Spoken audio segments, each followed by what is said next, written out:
Ladies and gentlemen, yes, this is your favorite show, Sports Unfolded, with your favorite hosts, Eric and Ron.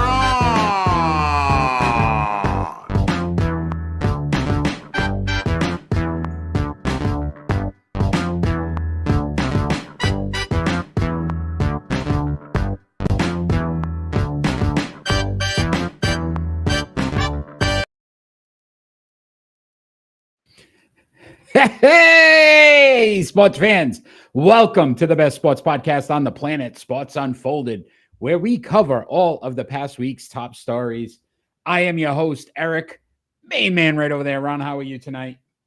I'm ready to get this started. We have a lot of big stories this week. A lot of big stories, a lot going on, a lot of changes going on in the It's going to world. be I a don't great know. show. I think so. Listen, if you are joining us live, we ask that you join our chat. Let us know what you think about the topics we're covering, or if there's something you want to talk about.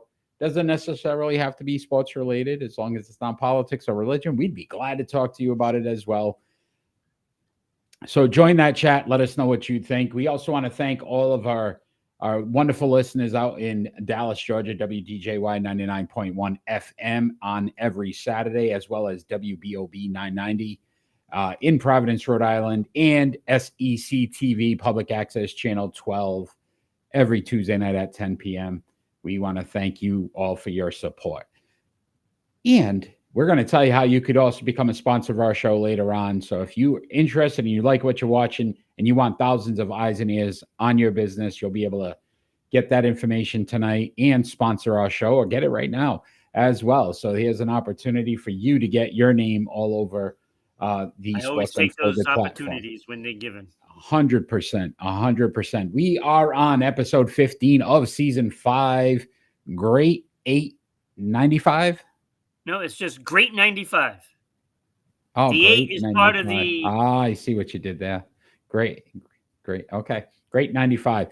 So again, every title has a meaning. You'll find out why shortly. But let's start off round with our lead-off story, and that's Mike Malone. He was fired by the Denver Nuggets with 3 games left in the regular season. They are obviously in the postseason. What do you think caused this breakup? What was the reason why Denver would make such a drastic move going into the postseason? There is some speculation that they don't see eye to eye. Owner, coach, GM. I guess the front office part of it is all messed up. I mean, this is the first time they ever lost 4 in a row under Malone. It makes no sense to me at this point in the season. I mean, looking on the sidelines, it looks like Nikola Jokic is going to be the head coach too. I did see that, right? He was running plays. I'm going to tell you, the way I felt is Jokic didn't want Malone anymore. Maybe got tired of his style or his coaching style. A lot of players said that he works him hard. He's difficult. Again, 2 years ago, everybody loved him. He got him to a championship. I would question, with 3 games left in the regular season at this point. Again, they won their first game without him now against the Kings, but you start to question the mentality of the ownership and where they're really looking. They say they still have that championship DNA and they're going to try to win regardless. You don't fire a guy that's your all-time winningest coach, 471 wins. He's almost a 60% winning percentage. Yeah, and your GM at the same time. It makes no sense to do that. Now, with that being said, when you hire another GM, that's when a coach comes, and I get that. But I would have said, hey, look, if you don't want the GM, you fire the GM first. You let the new guy come in and look at the team, what he's got, and then let him make the changes. Yeah, there's obviously a reason why they did it. And I'm going to say, to me, it's the players. The players didn't want him anymore. But I will say this. If you think about it, they're 4th overall in the Western Conference right now. OKC, Houston, and the Lakers are ahead of them. Looks like their first-round matchup right now, if it was to end, would be the LA Clippers, who are playing very good basketball. I think this puts them at a disadvantage. I really, a coach with 3 games of regular season experience is not going to be able to go into this upcoming postseason, especially against like a Ty Lue who's been there, won a championship, and be able to figure out playoffs are a lot different than the regular season. Matchups change. Your roster your bench gets shorter, right? We make sure that on that experience. Yeah. So if this was me as an owner, I'm not telling my fans that my best interest is to try to continue a championship DNA and win this year. If this is the move I make, that does not tell the fans that's the expectation. Yeah, it's going to be interesting. It makes you wonder what was really going on behind the scenes, because there had to be some things that weren't kosher for the team to do this at this point of the season. I don't know. I don't think it's because you can't win. I don't think it's because you went into a slump. I mean, since the All-Star break, right? They were 12-13. So, Ron, you said it. They went into a slump, 4-game losing streak. Did the team quit on them? And the ownership said, look, we've got one option here is to get rid of him, because otherwise they're pretty much saying they're not going to play for this guy. Yeah, but again, I add to it is like, then why the GM as well? It didn't make any sense to me. Maybe they both such a good relationship. This is an interesting one, and this is going to be a big question leading into the playoffs. And it could have some very bad turnout for the situation. And if that happens, the team is going to probably be changed a lot. Yeah, I mean, the talent's there, right? Michael Porter Jr., Jamal Murray, obviously Jokic and what he brings to the table. But again, you got to also look at injuries. I don't know. It'll be interesting to see. So there's some rumblings that Gordon and Murray didn't get along. Well, again, there's some turmoil in the locker room. I mean, there's a lot of things. I mean, if it's the turmoil in the locker room situation, that is on your coach, and that could be a reason. I will say this, though. 2 years ago, you're in the finals and won it. Like, right? How bad could it have gotten in 2 seasons? But I wanted to have a little bit of fun, Ron. I don't know. So, all-time winningest coach in Denver Nuggets history, Mike Malone, 471 wins. He had 327 losses. For 80 games, 44-36 in the postseason, again, but did have the championship. So, and again, 8 games over 500. Do you know, Ron? Probably not. There's probably two. Not. Who are the other 2 coaches? Who is second and third overall? Don't know. All right. I can't even think of any other coaches right now. Doug Moe from 1980 to 1990. Doug Moe. 432 wins. And then George Karl from 2004 to 2013 had 423 wins. That's when he had Carmelo and Iverson and all them. Yeah, he had a good squad. All right, Ron. It's weird that I couldn't think of any coaches at all. Yeah. So, and yet I'm looking back at this team, and you remember a lot of the players that have been there. Oh yeah, right. And it's like even like Mutombo, that team. That was the first time an 8 seed beat a 1 seed. Mutombo holding, right? Chris Mullin. Wait, it's not. No, that's not. That's the Warriors. Yeah, that's the Warriors. That's close. So I don't remember anything of Denver. All right, we got one more though. Right? One more. Do you know, Ron, which former Celtic player was the previous coach before Mike Malone? So this former Celtic player was their head coach prior to Mike Malone taking over 10 years ago now.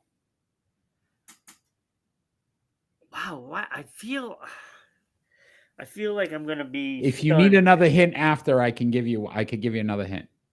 I keep thinking of Chauncey Billups, but it's not. It's definitely not Billups. Was he a player from the 80s? Yes, 80s, 90s. Was it McHale? But I No. think McHale was Minnesota. Yes. Played for the Lakers as well. I can't. Point guard. I can't. No? Was it Rondo? No. Brian Shaw.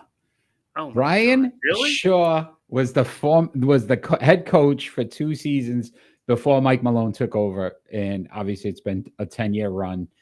Fired after 3 games. I don't know my Denver Nuggets history. Yes, 79 games you coached, and then they boot you. I don't know. It just blows my mind, but we will have to see how they do in the postseason, because I think it'll really come to fruition if they have a bad postseason. If they get swept in the first round, don't look. Clippers are playing. Clippers is playing very good basketball right now. They should try to get ahead of LA if they were smart. Yeah. Well, I think I would just change home court. Oh, you're saying the Lakers. The Lakers. Play 6. You're saying the Lakers. Yes. Yeah, they need to pass the Lakers up to get in a position where they should win. Yeah. Yeah, I agree. Good luck with that. Yeah, I don't think so. I think that 2 games, I don't think they can get there. Well, Ron, great NBA talk. If you are joining us live, I haven't seen anybody on that chat yet. There's plenty of people watching. Let us know what you think. Were the Denver Nuggets right to fire Mike Malone right before the postseason? And if you think so, tell us why. I'd love to hear this, because these are one of these, sometimes in sports things happen and you go, I just don't get it. And we'll talk another NBA story after, and that was probably another one of those what were they thinking type deals. But for now, Ron, we're going to move on. We're going to talk some NFL. And I don't know if you particularly into the, cryptic messages that players and coaches, when they tweet or Instagram or whatever they want to do. But this was the actual Instagram that TJ Watt put out. It has now been removed from his Instagram. But is this a sign that he's possibly leaving Pittsburgh, Ron? What did he say in that said post? It wasn't any. He just left it that way, basically peace out. Wait, he just put the picture? Yeah. Ooh. That's not good. Right. That's not good. That's an interesting one, because I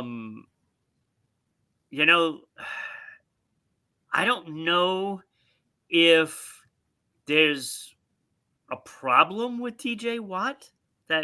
Does he think that he deserves more money? Well, he's in the final year of his contract, so obviously that's going to come up. He's on a 4-year deal at $112 million. So then that makes a little more sense. I don't think he wants to play without a deal. I think that's kind of where he's heading. So he looked at so in 8 seasons with the Pittsburgh Steelers, around 121 games, he has 108 sacks, 331 solo tackles, and 33 forced fumbles. Right? What a great career so far. Myles Garrett, who just signed a deal, 4 years, $160 million, $40 million average annually. In 117 games, so 4 less games, 102.5 sacks, so TJ Watt has more, 250 tackles, TJ Watt has more, and 20 forced fumbles, TJ Watt has more. So it is all about a contract. I would think so. Because he knows he's been injured a lot lately. Hold on, there's one more player. Max Crosby, who just signed his deal, 3 years, $106.5 million, which is $35.5 million annually on average. 95 games, so obviously less than Watt, but 59.5 sacks, 233 solo tackles, and 9 forced fumbles. TJ Watt's looking for probably $45 to $50 million a season, because if Max Crosby could get 35.5, and he's got better numbers than Myles Garrett, who got 40. He's not getting it in Pittsburgh. And that's what I'm saying. Like, is that his sign, basically saying, like, I'm done, we're out? Yeah, now that makes more sense knowing that he's in his final year. He does not want to play and risk getting hurt and then not being able to sign with somebody next year. He wants a deal now, so that way he has some security. And if Pittsburgh doesn't do it, I don't see him playing until he gets a contract. He needs an extension or he won't play. Yeah, I think he's going to hold out. I agree.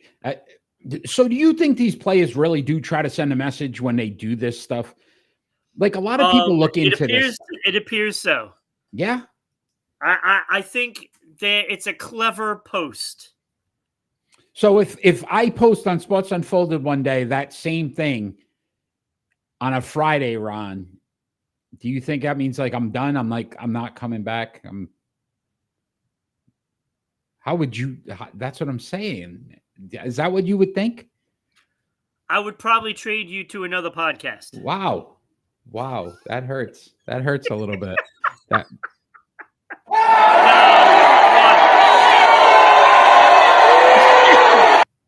We'd give you the Stephen A. money. All right, I'd take that. All right. Stephen A. money. He'll have his picture on it and everything.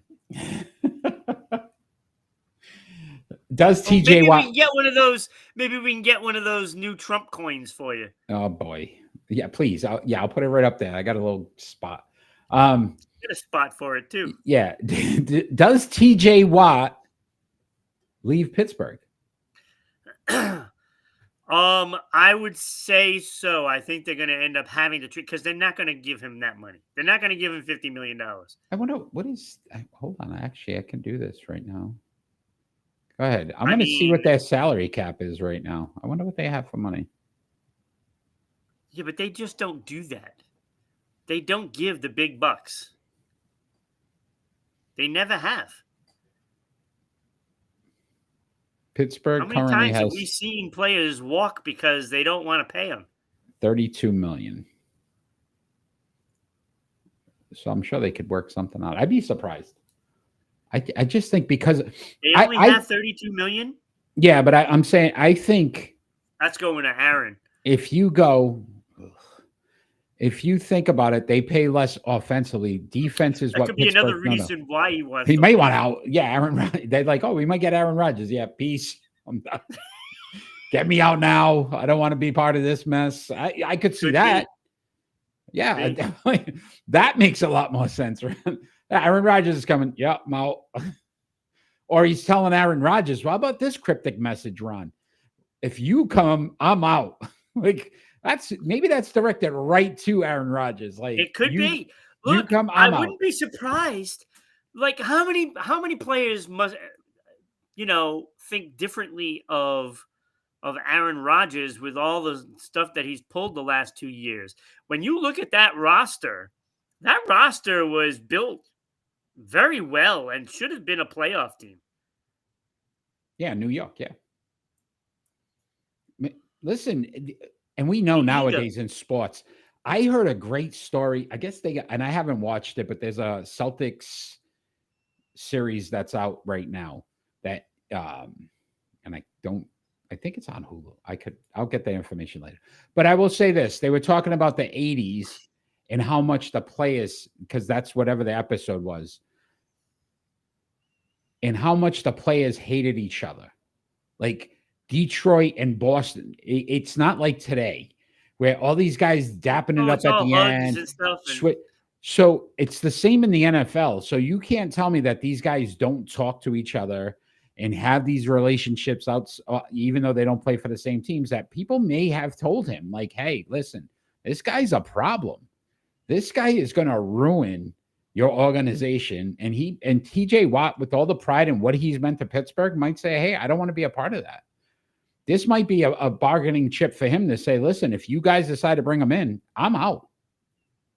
Yeah, maybe. I mean, it could be that, right? I mean, it's a lot different 20 years ago. 20 years ago, there would never be a Red Sox Yankee trade. 20 years ago, there would never be a Bruin Toronto Maple Leaf trade. But yet we're seeing it. We don't even like each other still to this day, because that's how it works. That's how it's supposed to be. These guys nowadays, it's like, holy cow, man. Oh, let me get your jersey and let's exchange phone numbers and let's meet for dinner. Yeah. Like, what are we doing? This is why Yeah. sports has gotten to a point sometimes where it's soft, man. It's soft. I hate to say it that way, but it is. It's soft. I'd love Very, to see people get, very. at least don't like each other. I'm not saying yes. I blame it on LeBron. No, I don't know. Social media. That's the problem. LeBron. Now it's social media, dude, because all these guys post now and then, oh, look, so-and-so liked my post. And okay, so now we got to be friends. Or, hey, heard you coming to town. And now all of a sudden it's like, hey, we've got to get together. Back in the day, you would bleed for your teammates and despise the other team. I saw a post the other day, too. It was like, oh, you're saying LeBron, who they had him with his shirt off, all jacked up. Yes, he's a great physical specimen. But they had a picture of Bill Lambert, and you're like, oh, this is why LeBron wouldn't last in the 80s and 90s. Yeah. Do you realize how much LeBron would get hit? He doesn't even get hit now when he flops. Those days, they hit. They flat out, they put an elbow in your head. Go down the lane, you're getting hit by 5 guys. Yeah. Like it wasn't even close. So a lot of in the NBA right now too, there's a lot of talk, the old time players versus current players. And you're hearing a lot of chat. Shaq just came out, Barkley again. Like these guys are really not happy with some of the stuff that LeBron comes out, says Giannis could score 250 points in the 70s. Like, what are they doing? These guys, I don't get it. I don't get it, Ron. But hey, It's these entitled new generation of players that haven't had to work as hard as other players in the past. Dude, it's crazy. Obi Toppin, who plays for the Pacers, his brother is in college, and they had a good run in the tournament. The school is paying his brother $4 million to stay in college. Like, that's where we are in sports today. And I'm not saying these players didn't deserve to get paid in college, because those schools were making a lot of money. But now this kid comes in, he's already $4 million richer before he even hits. I don't think college players should be paid by the colleges. If they want to get a job and earn that way by sponsors, I have no problem with that. That's who's paying them. Boosters, not the school. You know what they can boost, right? Hey, that's 2 today. Look at you, buddy. All right, my friend. Good NFL talk. If you are out there, because I haven't seen a chat yet, I want to know, is TJ Watt staying in Pittsburgh? I am curious. I hope everyone out there is curious. Let me know what you think. What do you think is going to happen with TJ Watt? Is he out? And is it because of Aaron Rodgers possibly going to Pittsburgh? What do you think that they do at this moment? Will they let him go? Oh, boy. And how many viewers just left because of that? All right. None. They all just, 5 more just jumped up. Oh, yeah, 5 more joined. Well, Ron, you know what time it is? I'm glad you said 5, because it is time for starting 5. Oh, this is going to be a good one. 3,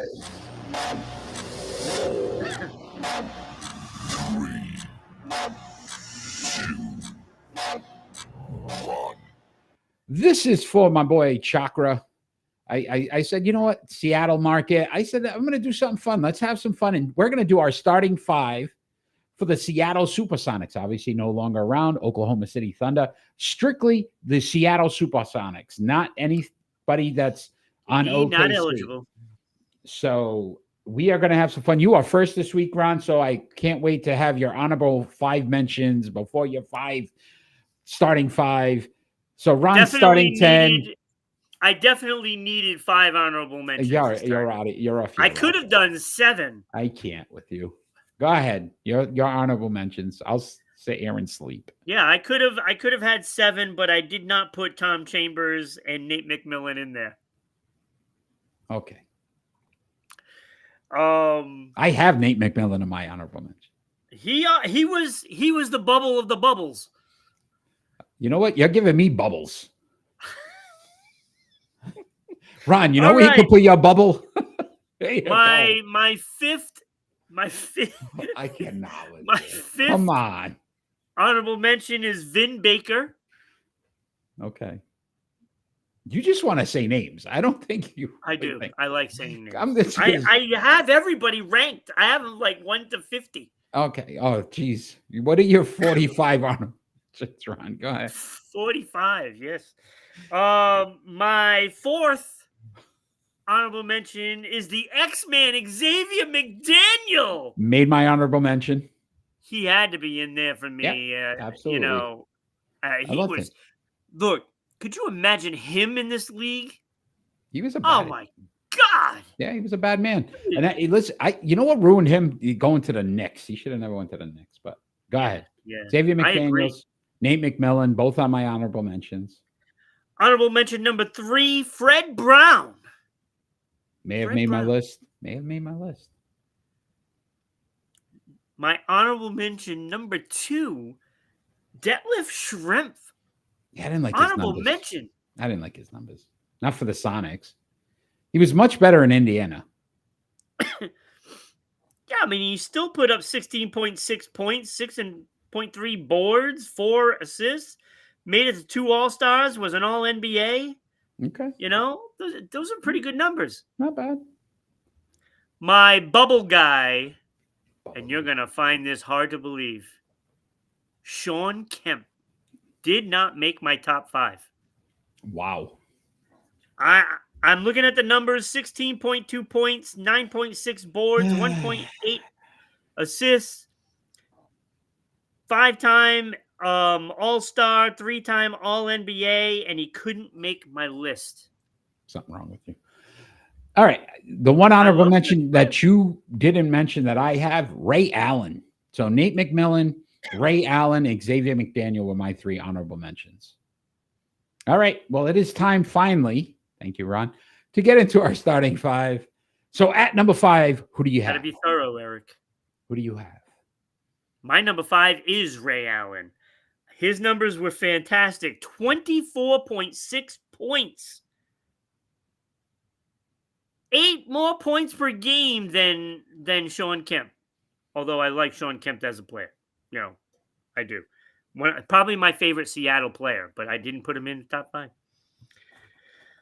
4.6 boards, 4.2 assists, 4-time All-Star, 1-time All-NBA. He only played, 4 years, I believe, for Seattle. Yeah, and then he went to the Bucks. So he was good enough to get there. All right. Be top 5. So you did points per game. See, I do it by total points. So Fred Brown for me is number 5 because he is second all-time in Seattle Supersonics history in points with 14,018 points. Second all-time in games played. Third in steals with 1,149. Third in assists with 3,160. Also a one championship. All-Star and one of the players on my list that has a championship from Seattle. Yeah. Yeah. So Fred Brown at 5 for me. So at 4, Ron. Jack Sikma. Okay. I love his numbers. His numbers are good. Averaging a double-double, 16.8 points, 10.8 boards, 3.3 assists, 715 games played. Hall of Famer, 1 championship, 7-time All-Star, and 1 All-Defensive. He did it on both sides of the ball, and I really like that, and his numbers are just outstanding. What a great player he was, Jack Sigma. All right. At 4 for me, I had Rashad Lewis. That's a good one. Fourth in points overall, 10,251 points. 5th in rebounds, 4th in blocks. He did have the 1 All-Star. When they were kind of going through that transition right before they moved. He's that lunch pail guy. He was the guy. He was their player. Oh. So Rashad Lewis at 4 for me. Yeah. Who do you have at 3, Ron? Who do you have at 3? Number 3, I have Lenny Wilkens. Didn't he just make my Atlanta list? I think he did. Yes. And here he is now in Seattle's. Like, I'm looking at his numbers. His numbers are fantastic. 19.5 points per game, 5 boards, 9 assists per game, Hall of Fame, 3-time All-Star, and 1 assist title. I mean, his numbers are spectacular. I mean, I like the numbers. I just think, I don't think he had enough to get that championship. But I think they won the championship like a year after he left, if I'm not mistaken. He was on that 79 team that won it. Was he? Yep. He was? Jack all right. He has a championship. Yeah. At 3 for me, I don't know how you'd keep him out. Sean Kemp, 5th all-time in points, 2nd all-time in rebounds with 5,978. Who's the best blocker ever in Seattle Sonics history? Huh? Sean Kemp. Number 1 all-time in blocks with 959 blocks. 5 All-Stars and 3 All-NBAs. The man was he was the first jump man before Michael Jordan. Like, that was the guy that you watched fly out of. I think he's my favorite Seattle player in history. He flew out of the arenas every night. I didn't like and then he started to look like our body type and didn't do so well. But that's another story for another day. Ron, at number 2. Number 2, I have Spencer Haywood. Like, I looked at this guy's numbers and I'm like, wow, that is impressive. 24.9 points per game, 12.1 boards, 2.4 assists, 5-time All-Star, 4-time All-NBA. This guy was a player. He was good. Yeah, his numbers are great. Good. No, I agree with you. I went Jack Sikma at 2. And again, 3rd all-time in points, the best rebounder in Supersonics history with 7,729 rebounds, 2nd in blocks, 7-time All-Star, 1-time All-Defensive, and the championship. Jack Sikma for me at 2. And I'm pretty sure legit. I think we're going to have the same number 1. We were all over the place in this one. We were. But this is the one main guy right here. I mean, he was the glove. One of the best point guards ever. In my book. Agreed. Like, he did it like better than most. When we going to talk the Mount Rushmore of Seattle Supersonics? Oh yeah. That was the one that I knew. Yeah, first in just about everything. There's nothing he wasn't in first in. Like, he was first all-time in points scored, first in assists, first in steals. He's 3rd in rebounds, Ron, as a point guard. He was 3rd all-time. So, numbers, right? 999 games in Seattle. Number 1 all-time. Right? He played the most games. 18.2 points. This is your point guard, right? 7.4 assists to go along with those points. So not only was he an unbelievable playmaker, but this guy can just play anywhere on the court because 9-time all-defensive player. So he did it everywhere on the court. 9-time All-Star, 9-time All-NBA, 1-time steals leader. I mean, this is a great player, right? This is not just, an all-star. This is a great player. Yeah. Probably on the Mount Rushmore for point guards in history. I truly think if they didn't run into Michael Jordan, they would have had one. They would have at least got one championship. Him, Kemp. Without a doubt. That team was just incredible. But this was a fun one. I mean, I'd like to see him bring back the Sonics. There's a lot of talk it may happen. I hope so. I think there needs to be a team in Seattle. Yeah. Yeah. All right, Ron. Let's continue talking. That was so good. That was a good. That was so difficult. Like, number 1 was easy. Yeah. 2 through 7 was very difficult. Yeah. No. Very difficult. I agree. All right, let's talk some more NBA though, Ron, and let's talk about the return of Luka Doncic to Dallas and the domination that he had over the Mavericks. Do you think he finally got his revenge? I don't know. Not by the way it looks on the bench over here. Extremely emotional at the beginning of the game, right? That you clearly had tears in his eyes. The love he has for Dallas, what that city's meant to him, you could feel that emotion. I was actually glad to see that, because we don't get to see that side of athletes sometimes, and how much they really truly care about their communities and that organization. And here's a guy that he blatantly showed that he wanted to be there. It wasn't a Luka Doncic wanted out thing. No, he definitely did not. When you see him crying, overwhelmed by the love from the fans, I mean, that is just phenomenal. It is just phenomenal. And I do not blame the fans one bit chanting, to fire. Fire Nico. I don't blame them. No. It's a hard separation, right? I mean, this guy has been there for several years now, and that's his home. It is the team he started with, and look, every time somebody gets drafted, or they hope that that's the only place they go.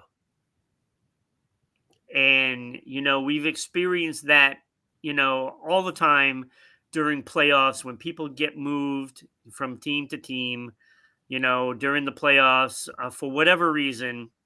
And it's a hard thing when it's a regular player. And Bruins fans know, with Brad Marchand leaving, right? I mean, it's that kind of deep relationship between fan and player, and the fans clearly love this guy. Oh, I mean, without it's a hard doubt. not to, right? Without a doubt. Like, listen, he was a guaranteed Hall of Famer. Like, Yeah. you had a player in Dallas that at some point he's going to be a Hall of Famer, and he got you to the finals last year on a team that wasn't that good. Like, they were okay. He can be that key component. I don't know. And the question was, right, again, revenge. I don't know if he gets an ultimate revenge until the Lakers advance in the postseason and Dallas is out. So Dallas is still going to get in the play-in game. But I don't see think that happening either. Right now, there's a lot of teams that, or a lot of, you go to Vegas, and Lakers are starting to become front runners to actually possibly get to the championship. Yeah, I don't see it. I mean, but when you look at the competition out there, anybody could be upset at any point. I mean, when you look at that OKC team, that team is formidable, but there is still the fact that they don't have the experience to get there. Mm-hmm. You have to experience the pain in the playoffs, and I don't think they've had that yet. Who's your 2 seed? They lost last year, but it was not painful. No. Who's your 2 seed? The Houston Rockets. Same scenario. Yeah. Right? So now you start to look at it. Your third is the Lakers. Luke has been to the finals. LeBron's been to the finals. Yeah. It starts to look I start looking at them, and for whatever reason, Golden State is never out of it. Never, right? The 6 seed, Denver. Maybe they figure it out. Maybe they want to play for this guy, and they have the experience too. That's how you start to look at it. I mean, Coach Joker could bring them to the finals. Yeah, it's very true. Very true. Like how far-fetched is that? Is he really running the team right now? I think without a doubt, he made that. He's making the calls. He's making the calls. He knew before the team knew that they were firing Malone. He's making the call. Had to have known. He admitted he knew. He admitted he knew beforehand. They went to him. Great player. I mean, I still can't fathom how great he is with what he looks like. So let me ask you this. Why does he get a free pass with that and Luka doesn't? They're always complaining that he's out of shape. Because he still produces for his size and what you want Luka to do versus Jokic to do. Two different things. Isn't it crazy? But it's because you're looking at it and you're trying to get a position Luka's got to be like a point guard. He's got to be able to move. He's got to be able to do some things. And Jokic, he still gets it done. Yeah, He still gets it done. So I will say this, Ron. I'm going to read his stat line. So when we talk about revenge or even homesick, to your point, sometimes when you're playing where you're really comfortable, it goes pretty well. So he played 38 minutes. He's 16 for 28 from the field, 57-1 on the field goal percentage, 7 for 10 and 3-pointers, so 70%. 8 rebounds, 6 assists, 5 steals. He scored 45 points. 45 points in that game. I think he did all right. I think it matters what shape he's in. I don't care. It might matter 10 years from now, but it doesn't matter right now. Something.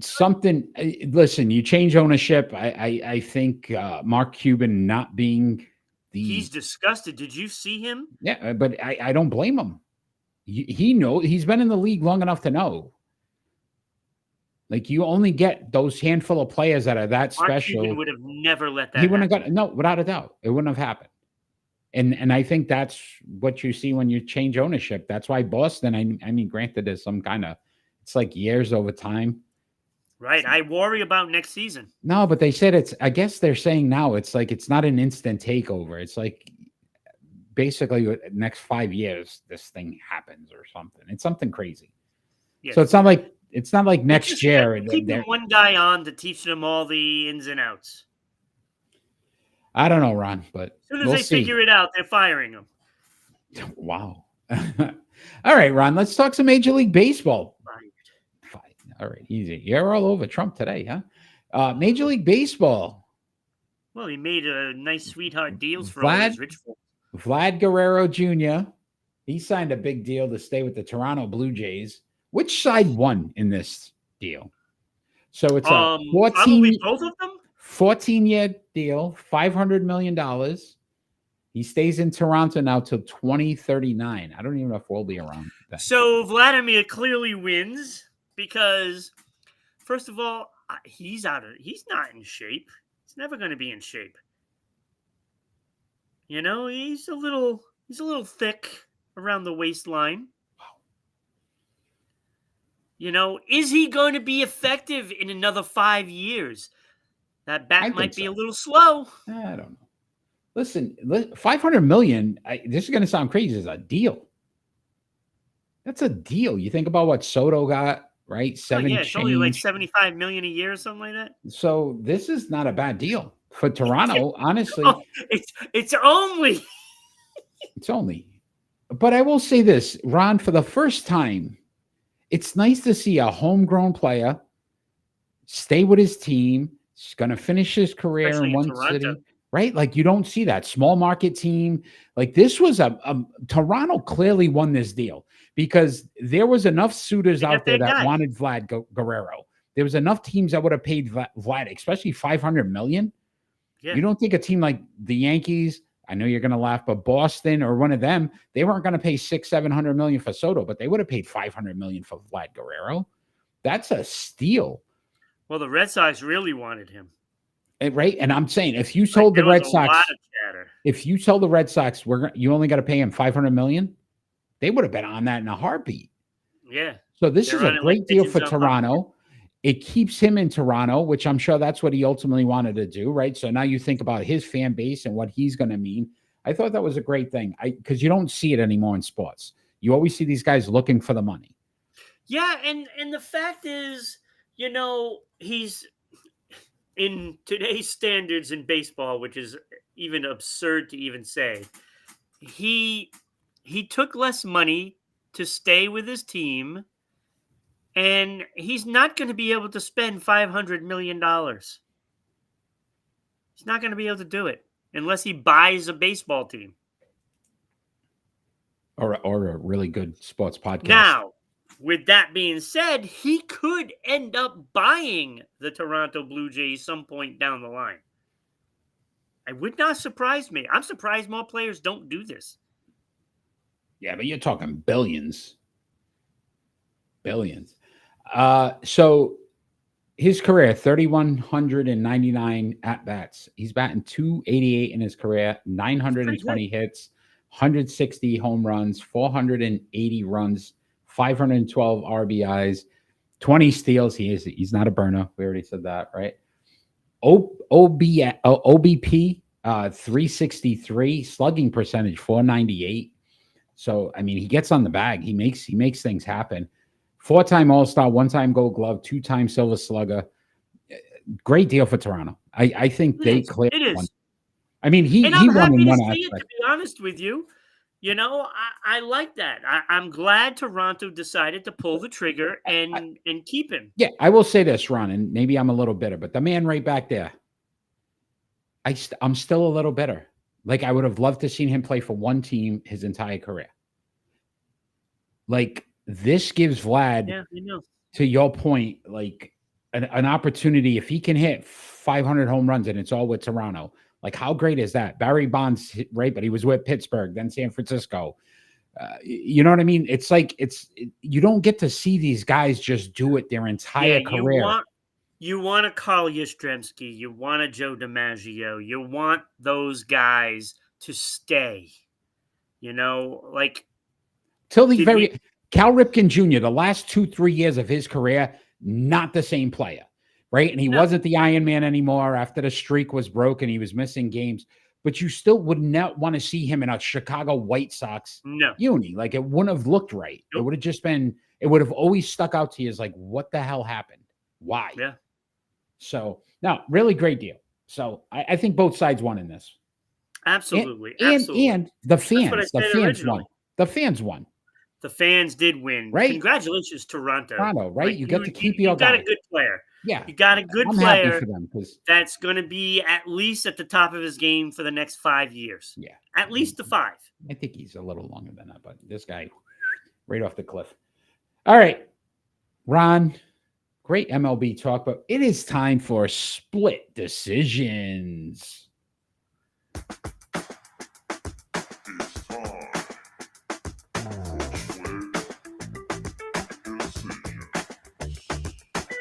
Our split decision segment, basically, we give each other 2 more likely scenarios, and then we got to make a decision. You are first this week, Ron, so your first split decision. You're going to love this one. All right, who is more likely to lead their new team to a Super Bowl win? Joey Bosa for Buffalo, DeAndre Hopkins for Baltimore, or DJ Reed for Detroit? Joey Bosa. I think Buffalo's right now probably the favorite to go again. And Bosa, though, my gosh. So as good as they were. Well, they get rid of Von Miller and they replaced him with Joey Bosa. So I mean, to me, it's not I think a little bit of an upgrade because I think Von Miller was already on his downslide. Yeah. So I could see, again, health being a factor, but I would say Buffalo without a doubt. I just think they're better built, and we already know they pretty much got 6 guaranteed wins because of the AFC East. So that helps them there as well. Maybe a loss, though. I don't know. Some team from, this New England area. Hey, you never know. You never know. Never know. That's why they play the games, my friend. That's right. But that's what I wanted to hear because I really, I don't hate Buffalo. I love Josh Reed. I love him as a player. Can I say this at this point? I just feel bad because, again, you lose 4 straight Super Bowls. Right? You stink for all those years because of Tom Brady and not being able to do it. Then you finally get a team that, like, it's clear cut. Like, you should be right? Now you run into Mahomes and you can't beat Kansas City. Like, there's always something. And I'm like, it'd be nice to just, like, let him win one. Like, there's, like, this cruel football god out there that just, like, no, almost. You ever see those commercials? The guy he had the fishing pole with the dollar bill. And they were trying to grab the bill and be like, oh, almost got it. And it's like, that is literally the Buffalo Bills every year now. It is. You're like, they're right there. It is too bad. And they've had some great players. And I will say this, DeAndre Hopkins, I don't think a big factor for Baltimore. If they get there, it's not going to be because of him, because we already saw he's on the decline as well. So I don't like that. And Detroit, I think with all the coaching changes, they're not going to be the same team. So you lose your offense and defensive coordinator in the same year. That's usually. I just wanted to hear you say Buffalo. Buffalo? Oh, I don't mind Buffalo at this point. Listen, I'm a realist. I know where New England stands. If you said the Jets or something, I don't care. I don't care that stuff with Tyreek Hill. Oof. Yeah, thanks. Maybe I'm going to talk about that later. My first split decision for you, my friend. Of these three last place teams, which is more likely to make the postseason? The Chicago White Sox, who are 2-10, the Atlanta Braves, who are 3-9, or the Colorado Rockies, who are 3-9. Wait, what was the first team again? The Chicago White Sox, who are 2-10. I'm going to say Atlanta. 3-9. Well, Chicago always trades everybody, so in the White Sox. And Colorado, no, they're not going to do anything. Well, they're in the West, NL West. I highly doubt that's not happening. And I agree with you, because Chicago, the worst record last year in Major League Baseball history, maybe they're going to try to beat it this year. So there's an opportunity. Yeah, and they gave up Crochet, so they lost one of their best pitchers last year. They have that other guy, though. He's pretty good. I don't remember his name, though. All right. Yeah, Braves, though, not looking good right now. Just. No, but I think they'll right the ship. I don't know. I think there's some. You lost a great pitcher, though. I mean, that hurts. There was some stat too that it was like if you were 0-7 or whatever, no team 0-7 has ever made the postseason. So I don't think any of these teams are making it, but Braves probably have the best odds. Probably best. All right. Your second split decision, Ron. You're gonna love this one. Oh boy. Who will more likely win the Conn Smythe for playoff MVP? Oh, you're already going to playoffs. All right. Plus minus leader Ryan Donato. Okay. For the Tampa Bay Lightning. Mm-hmm. Goals against leader Connor Hellebuck. Assists leader Nathan McKinnon. Or goals leader Leon Draisaitl. I don't think Edmonton goes as far, so I'm taking Draisaitl out. I think they had their chance last year.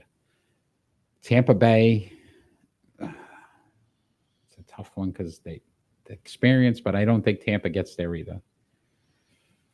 Which leaves Hellebuck and Nathan McKinnon. Colorado playing really good. I would go McKinnon, believe it or not.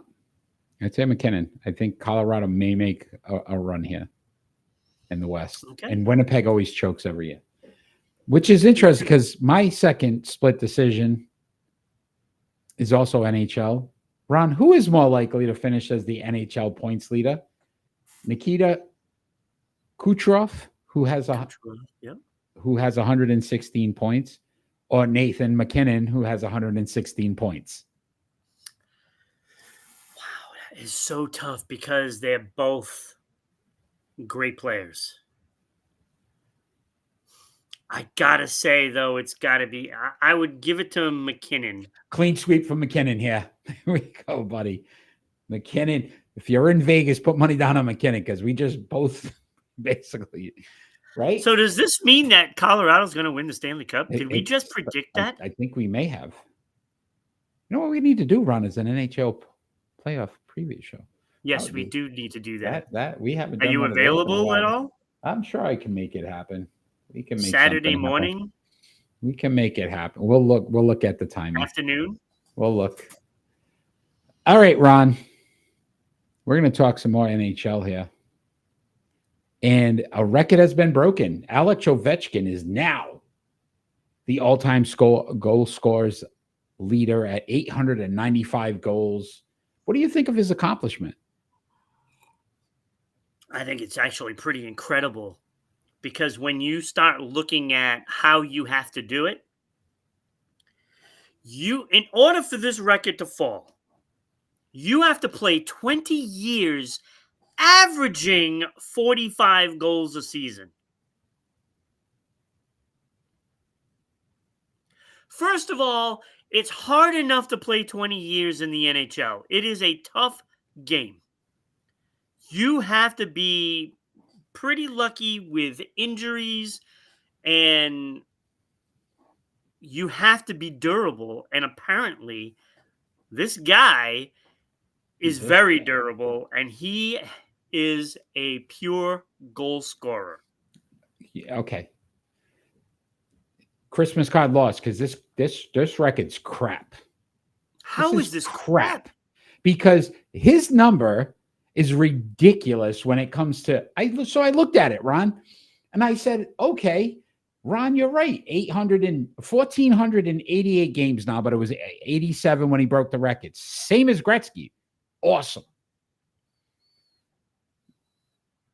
Gretzky did it in 5,088 shots versus 6,854. The man almost showed 2,000 more shots at goal.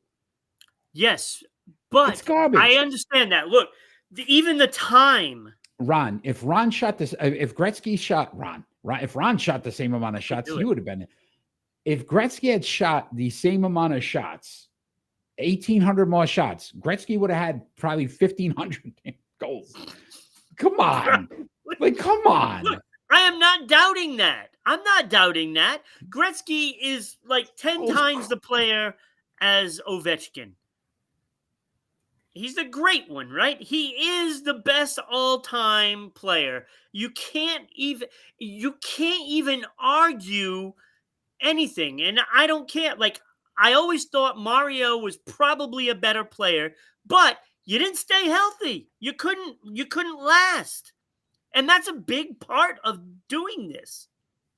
And that's why when we had this as a segment last week with the split decisions, I was like, who is more likely to do it? I don't think there's a player in the league right now that can do it. There isn't. It'll never be broken. Or at least, again, it'll be another. It'll be broken. So, Ron, the crazy part of this, Wayne Gretzky beats Gordie Howe's record 31 years to the date. 31 years later, Ovechkin beats. So in the next 31 years, somebody will do it. We haven't gotten that player yet. Yeah, I mean, because I'm looking at it, it's like the only one that stays healthy that is a goal scorer right now is Pasternak. Everybody else is too brittle. I don't think whoever's going to break it's in the league. Can do it. He's not in the league right now. He's not. The player is not in the league right now. So here's another reason why I think it's crap. So all you Alex Ovechkin fans are going to be like, Eric's crazy, whatever. He doesn't know, right? Plus 60 for Alex Ovechkin. Wayne Gretzky, plus 520. It's not even close. Like, no, this guy doesn't even make an impact. He shoots almost 2,000 more shots. That's the only reason why he's even accomplished this record. Take away 1,800 shots from Alex Ovechkin. He's Sidney Crosby. There you go, Ron. Finally, I hear it. Finally. Come on. Like, I can't believe people, like, it's an accomplishment, and I'm not saying that, but I'm just saying, if you take it and you really break it down, he should get 895 because, again, it's not even close. It makes you really appreciate players like Mario Lemieux, like Bobby Orr, like Jaromir Jagr, Steve Yzerman. It makes you really appreciate those players because they put up those numbers and they still can't touch not even close the player that Gretzky is. Not even He's close. Got more assists than anybody has total points. Not even close. But Ron, in usual Eric fashion, I want to have a little fun with this too. So I wanted to look at some of the other records that are out there that'll probably never be broken in our lifetime. Shutouts. All right. No, couple different sports here. But for points, Ron, Wayne Gretzky has 2,857 points in his career. It's insane. Do you know who the active leader is currently? Yes. Sidney That Crosby would be Sidney Crosby. at 1683. He's not even close. He's not even going to touch it. It's not even it, right? No. Touchdowns all time in the NFL, Ron. Jerry Rice, 208 touchdowns. Do you want to know who is the active leader currently in touchdowns, or can you take a guess? Taking a guess. Oh God, I'm gonna say. Ooh, could it be Travis Kelce with 77? No, it is Derrick Henry with 111. 111. That is not getting He's broken. not doing it. So again, that's just craziness. Stolen bases, Ron, in Major League Baseball. Ricky Henderson, 1,406 stolen bases in his career. Do you know who the current leader is in Major League Baseball? No. You're not going to get it. Sterling Marte with 355. He's got maybe 3 more years. Ricky's record's pretty good. I think it's pretty safe. He was amazing. And they have it easy now. You can't even throw over there. Yeah. Rebounds. If Ricky was playing today, he'd have 5 stolen bases every game. Every game. Rebounds per game. 24.87 rebounds per game. Bill Russell, all time. Do you know who the current leader is? I would say it has to be what's his face from Minnesota. Rudy Gobert? Yeah. No. Nikolai Jokic, right? Think about what he puts up, right? 12.26 rebounds per game. I think Bill Russell's record's pretty safe. He's like when you read the stat lines from back then, those players would have like 30 points with 25 rebounds nightly. I think Will Chamberlain averaged 50 points in a season one time. 50 points. Yes, he did. Like, what is going on? Yeah. But I just wanted to have some fun. I think those are records that'll never be broken. Yeah, there's tons of them. There's a lot of them. Let me rephrase that. It'll never be broken in our lifetime, right? Those are 30 plus years. A lot of them can't be broken. When you talk about, first of all, like strikeouts, nobody's going to hit 5,000. You'll be lucky if you get another player to hit 3,000. Not the way they pitch nowadays. Nobody's going to get the shutouts. Nobody's going to get the complete games. It's just not going to happen anymore. It's just not. And the game has changed in every sport. Every sport. Insane. So much fun. But congrats to Alex Ovechkin. Right? Congratulations. Congratulations. You did something in about 2 decades, 3 decades. So it took you, almost 1,800 more shots. But I mean, good job. All right. And on that note, we are going to move on, Ron, to our pick and roll. It's time for pick and roll. All right. Tonight's pick and roll always has a theme to it, and you go, why 87? Because 8 plus 7 equals what? 15. Episode 15. These NFL players all wore 87 in their career. Willie Davis, Rob Gronkowski, Cloud Humphrey, Travis Kelce, Keenan McCardle, and Reggie Wayne. He seems to be on a lot of our lists lately. Wait, what? Reggie Wayne? Yeah. Reggie Wayne. Reggie Wayne. Yeah. Reggie Wayne. He's a Wayans brother. It was like one of the Wayans brothers. He's one of the Wayans brothers now. Let's rank them from 6 to 1, Ron. You are first this week, so you will have your start, and then I will give everyone the correct pick and roll. We are not going to see eye to eye on this one.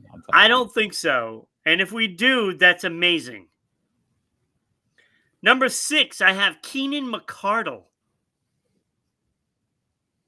209 games played, 883 receptions, 11,373, and keep this number handy, 12.9 yards per reception. Mm-hmm. 63 touchdowns, 1 Super Bowl, 2 Pro Bowls. Number 6. Mm-hmm. Pretty solid good receiver. Player. Good player. Yes. Agreed. Number 5, I have Claude Humphrey. 171 games played, 2 interceptions, 11 fumble recoveries, 130 sacks. Pretty impressive. Mm-hmm. And also had a touchdown. He is a Hall of Famer, 6 Pro Bowls, 2 All-Pro, and a Defensive Player of the Year. Number 5. Okay. These are all good players, by the way. They were every one of them. Because I don't have to insult, the list, because this is a good list. It was. Number 4, I have Willie Davis. 162 games, 2 interceptions, 22 fumble recoveries, 99.5 sacks, 1 touchdown, a Hall of Famer, 2 Super Bowls, 5 Pro Bowls, 5 All-Pro, and 5 NFL championships. So 7 titles, but. Yeah, but I don't really. 5 NFL. NFL. No, we're not going to count those. Okay. No, it's just not as impressive because less teams and not as good. Oh, okay. But still impressive. Oh, okay. Number 3, I have Reggie Wayne. 211 games played, 1,070 interceptions, 14,345, 13.4 sacks per, 13.4 yards per carry, 82 touchdowns, 1 Super Bowl, 6 Pro Bowls, 1 All-Pro. And that was a tough one. I'm still not sure if I wanted Reggie Wayne ahead of number 2. Number 2 is Travis Kelce. 1,004 receptions. Get the hell out of there. Go ahead. 12,151 yards. Mm-hmm. 12.1 yards per reception, 77 touchdowns. Mm-hmm. 3 Super Bowls, 10 Pro Bowls, 4 All-Pro. The reason why I don't have Travis Kelce number 1 are those touchdowns and the yards per reception. Such a homer. And I think Rob Gronkowski also was a better blocker. Okay. Oh, now we're looking at that. Well, I like it. I like where you're going with this. That was important. Keenan McCardle could block. He should have been higher than 6 then, if that's how we're looking at it. But go ahead. Number 1, I have Rob Gronkowski because I truly believe he is the best tight end of all time. Sure. I know he played less. A lot less. When you're talking about 56 less games, mm-hmm. But that yards per reception was important because Gronkowski dragged players an extra 5 yards all the time. Okay. Like all right. when you look at that eyeball test, he was just a beast, and he would make more out of the yards than what was given. Mm-hmm. And having the most touchdowns, playing the least amount of games out of all of these players was enough. And 4 Super Bowls on top of that. Okay. 5 Pro Bowls and 4 All-Pro. No. Most of the time, he couldn't be in the Pro Bowl because he was too busy going to Super Bowls. Okay. All right. So let a normal person with some kind of sense make. He's better than Travis He is Kelce. not number 1 on this list at all. But okay, I will agree with you. At number 6, I had Keenan McCardle. Again, very solid career, but 209 games. So you look at the numbers, you go, okay. At number 5 for me, Rob Gronkowski. With come on. 621 receptions, average. I don't care. That's average. 9. You go by the numbers. He didn't get 10,000 yards receiving. Yes, he had very good touchdown numbers. 5 Pro Bowls, 4 Pro Bowls, 1 comeback. Yes, the 4 Super Bowls, but I'm going to take into account that he had the best quarterback in NFL history. So I gave him at 5. At 4, Claude Humphrey. 130 sacks rounds, pretty damn impressive. 6-time Pro Bowl. We just talked about guys right now. He had more sacks than Myles Garrett, who you think's a great TJ Watt. This guy had more sacks. 6-time Pro Bowl, 2-time All-Pro, and a Defensive Player of the Year. put some respect on him. Reggie weighing at 3, I agreed with you there. Again, very impressive when you come 14,000, but a lot of games. I went Willie Davis with his 7 championships. I will count them because they count. 7 championships, 99.5 sacks, 5-time Pro Bowl, 5-time All-Pro, No clue. 2-time know Super what a Bowl good player champion, is. and 5-time NFL. And then Travis Kelce has to be number 1 with Unbelievable. 1,004 receptions, 400 more than Gronk. So if you have one spot on your team and it's a tight end, you're taking Travis Kelce over Gronk? Who's going to play more games, who's going to get me more receptions, who gets me more yards. You're taking Travis Kelce over Gronk? Yes. Oh, my God. I loved Gronk, but he wasn't there half the time. And his numbers show that. I don't even think Kelce would be number 2 on my tight end list. So, again, you'd have a guy that wasn't going to play for you anyway. He didn't play, Ron, enough, Gronk, for you to put him at number 1. Absolutely. Those touchdowns tell me so. Okay, so 92 touchdowns. So 400 more receptions in 30 games. 30 games. 92 touchdowns, Eric. You're talking about over 77. Ron, 175 games for Kelce, 143 for Gronk. That's only 30 games more. Take those touchdowns. That's 30 games more to have 400 more receptions. 400. Yep. 400. Yeah. And 3,000 more yards. Yeah. The production is there. Just because of the touchdowns, Kelce's more productive. Without a doubt. Without a doubt. Do your average Wait. What tells you the winner of games? Championships. No, the winner of games. Scoring more is important. You are captain. That's how you win everything. games. You just did the Seattle Supersonics and did the average. Do the average on how many receptions per game does Kelce get over Gronk? How many yards more than Gronk? But what is he making of it? As he's not making as much out of it than Gronkowski. Gronkowski just dominates. Gronk had 1 more championship.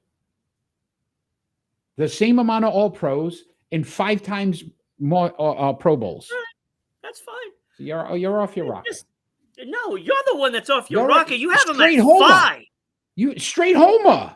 5. You're just homering it. If you look at the numbers, his numbers he's the best tight end of all time. It's not even based on your eyes, not his numbers. Not his numbers, your eyes. His numbers stink. And my eyes aren't lying about this one. His numbers stink. His numbers don't stink. 92 touchdowns does not stink. 621 receptions. And you're putting him over a guy that has 400 more in 30 more games. Yes, I 400. am. That's more than 10 receptions per game. Okay. How many times does he attract more than one player that other players are now like Edelman? How many receptions did he gain because Gronk is on the field? A lot. Mm-hmm. Tyreek Hill never got catches. None of these guys get catches because Kelce takes them all. No.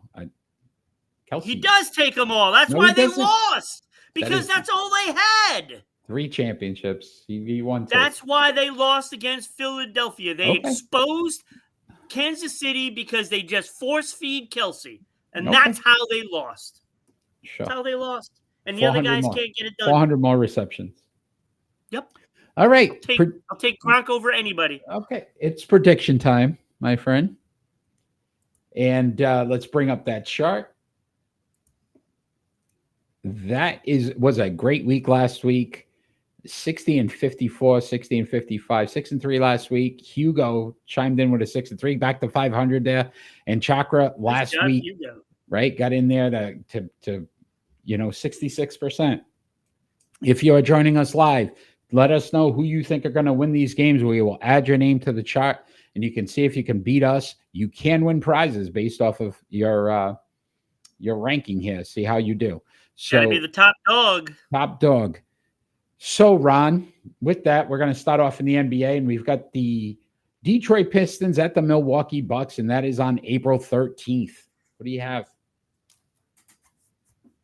Where's my pen? Detroit Pistons at Milwaukee. You know what? I'm going Detroit. Okay. Listen, I like Detroit. I think they've shocked the world this season, right? But Giannis right now is unstoppable. They've won 6 straight games. I think they're in playoff mode already. So I went Milwaukee at home. I like that. I went underdog in this. I just have a feeling that they're gonna be lackluster. And you're gonna start to see, this is where these get tricky, because some of these guys will start to sit because the postseason's coming up. So yeah, depending on that, you may see Detroit with their normal starting lineup and Milwaukee without. On April 13th as well, we've got the Los Angeles Clippers at the Golden State Warriors. This is a big game because positioning. This is huge. Clips could fall to 6 if they lose. So I'm going LA. Again, we don't know. So I'm going Clippers here. I'm going Clippers here because they need this more. Kawhi's playing better. He's healthy. Harden's playing well right now.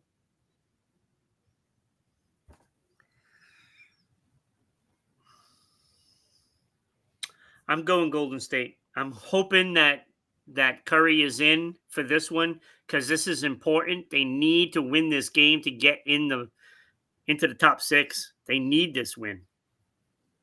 All right.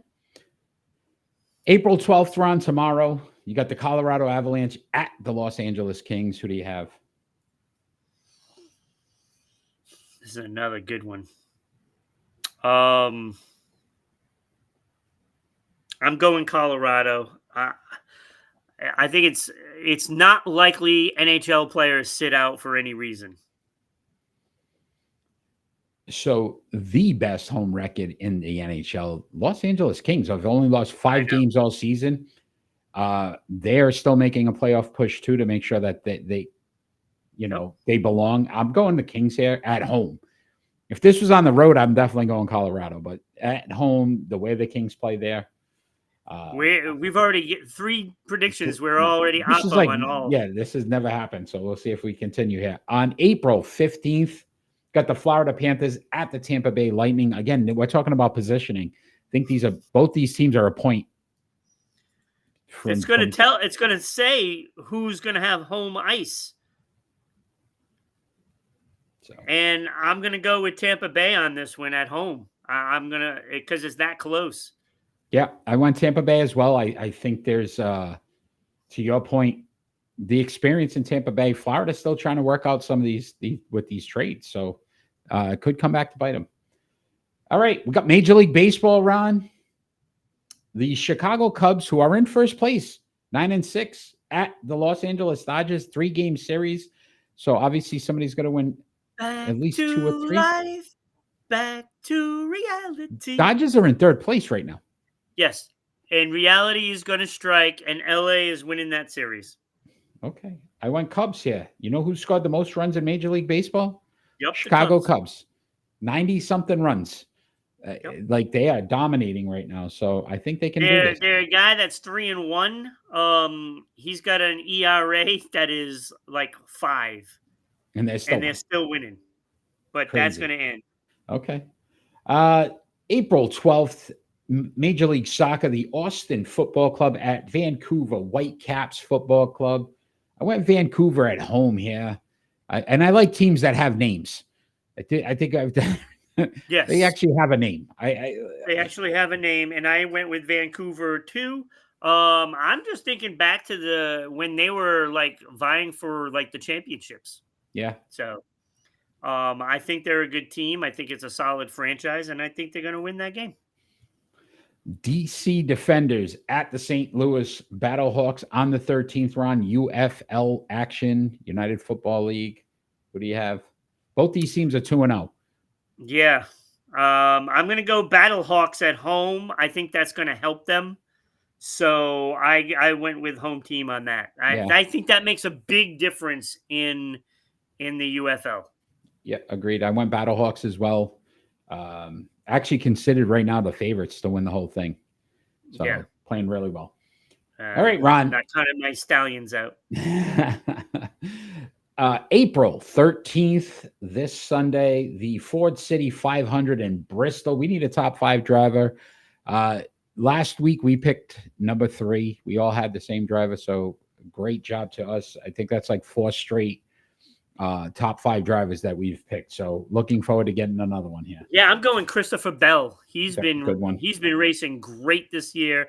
And I think he's going to take the checker flag. I was so close to going Chris Bell, but I went Kyle Larson. I almost fit with him. And I almost went with Bell, so it's kind of funny.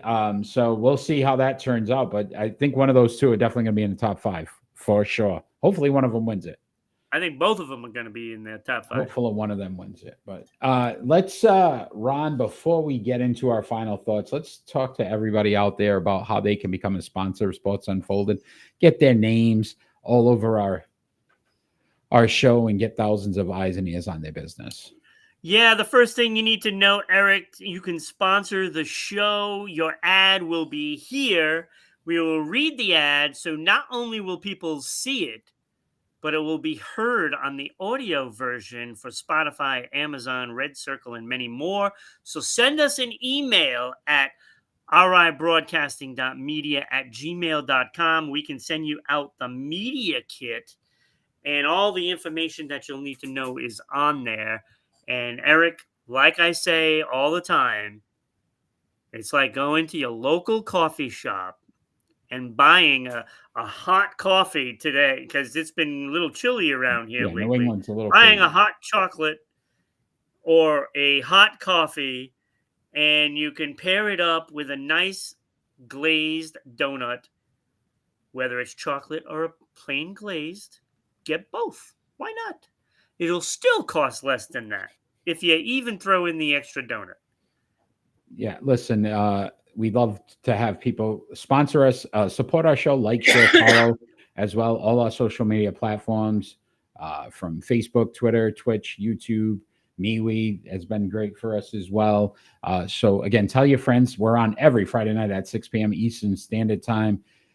So you can have them join the chat. Let us know your opinions on all of the topics as well.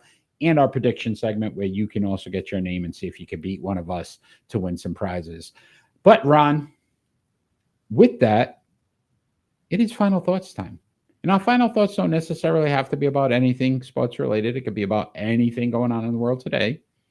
You are first today, so love to hear your final thoughts. Yeah, I was gonna do it with Ovi, and I decided, you know what? Let's talk about the Boston Bruins just for a minute. Don Sweeney was in between periods the other day talking about, we need them to play hard and blah, blah, blah, blah, blah. It's tough to really play hard when you're outmatched. Really difficult. Okay. Now, I remember I pleaded with Don Sweeney last week, saying, please bring up the kids. We need to see how they play. Well, he kind of listened. He brought up Durant, played his first game, played well, looks promising, right? No offense, but looks promising.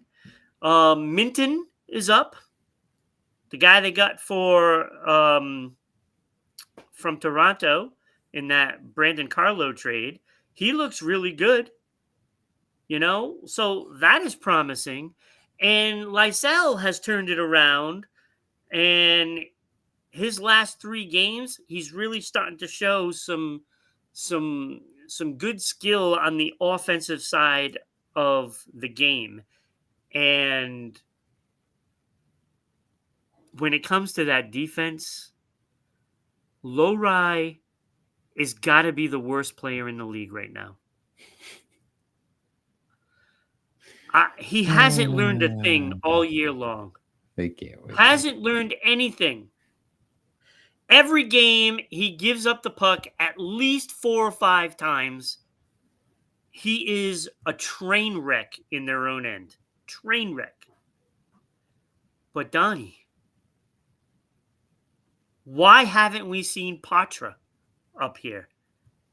That's the guy that you need to see what he can do, because he's shown some offense, and yet you still refuse to bring him up, and you still play these crappy players like Letary, Brown, you know, and there's an Kepke who gets lucky once in a while and gets a goal because it hits his ass or something. Like, they're not going to be, if they're on your team next year, like I said, I won't watch you. Won't watch. I'd rather watch freaking Utah. Hockey. Get off your ass. Get those guys up. They got to get a name too. Okay, Ron. Let's thank again 99.1 WDJY Dallas, Georgia for your support, as well as 990 WBOB in Providence, Rhode Island, and SEC TV, Public Access Channel 12, and your support. Ron, my final thoughts. Oh, I have to. Thoughts. I'm gonna start off with the positive one and then go to the negative one. But I want to congratulate Gino Auriemma, who I don't think gets enough credit as a head coach. 12th championship, competed in his 24th Final Four. And it's not easy to do in college anymore, right? We get the transfer portal and all these different things that factor in. And the fact that he was able to do it again in Connecticut, great accomplishment. $2.4 million a year. That's all he makes. Like, if you think about what he's brought to UConn, grossly underpaid, because if this was a men's program, he'd be making a lot more. So I think it's really time. It's really time for these sports to start to look at the women's game and really get that fair, competitive salaries for all. Gotta bring players. In the tickets, right? It's crazy. And then on my negative, I did want to bring up the Tyreek Hill finds himself in hot water again after police were called for a domestic dispute. I was going to steal it on you. Can I just say that at some point when you're known more for the things off the field than on the field, you become a liability to any team. Granted, one of the fastest players in NFL history, right? We know all of the great things he can do. This guy is a complete D-bag. He is just consistently had issues with, if it's not with the police, it's, punching people, breaking people's, ankles because they beat him in a flag football game in his backyard. Like, dude, you're not that That good. was a female, by the way. Yeah. Like, it's not even worth having him on your team. There was a lot of talk about trading him and going to different teams. I don't think any team really wants him. I wouldn't want him as a Patriot fan. I'm sure there's a lot of teams out there that don't want him based on the fact that this guy is just not a role model for anyone. And he's got like 12 kids by like 9 or 10 different women. So on top of it, I mean, any state he goes to, he seems like he has to procreate, which is absolutely scary to think about. And the funny thing is, they're saying this argument started because his wife at the time, who has now filed divorce, said that he wasn't spending enough time with his kids. I wonder why. Right. Maybe because he's too busy trying to make more. So, you know what? Whatever happens with Tyreek Hill, I really hope that, he's out of the league. The NFL needs to suspend him because I think there's been too many consistencies with this guy now at this point where he needs to be banned from the game for at least 8 games, in my mind, at least half the season, because he's not learning his lesson. So Tyreek, that's my opinion. Everybody out there, that's my opinion. But I want to thank you, Ron, for a great show, as always. I want to thank everybody that's watched us live. Even if you didn't chime in, we're glad that you watched us. And we ask that you like, share, support our show by following it and then making sure that you tell all your friends to come join you and us every Friday night at 6 p.m. Eastern Standard Time on Rhode Island Broadcasting and Sports Unfolded. In every single show, Ron, we ask for the same thing, and we're going to get it at some point, and that's peace on earth.